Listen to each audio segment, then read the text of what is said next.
olórí là ń wárí fún ó ti yẹ síbi ilé ọ̀gá ni àwọn ilé ọ̀gá ni ọmọ ilé ọ̀gá ńkọ́ ọ̀gá náà lòun náà ọ̀gá ló ń ṣọjọ́ ìbílẹ̀ ni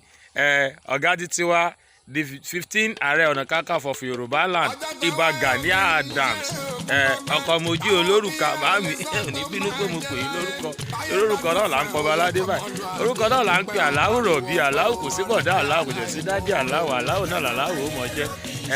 bàbá wa ẹ̀mẹ́jà fọ̀rọ̀ lẹ́sọ̀rọ̀ àwọn ìbẹ̀jù náà kì í hàn wíṣì yín ní happy birthday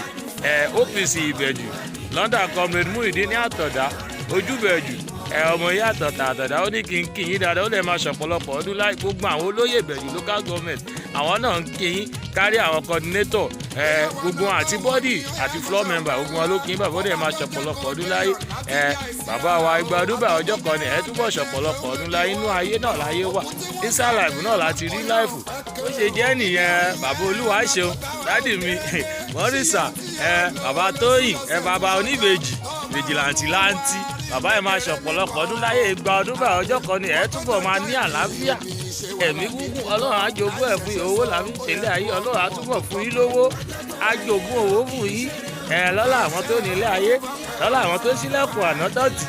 lọ́lá àwọn tó ṣílẹ̀kùn èní náà tọ́tù ti fẹ́ tì báyìí lọ́lá àwọn tó máa ṣítọ̀ lábá bàbá mo gbà á ní àdúrà bàbá àjíǹde ara máa jẹ́ fún yín o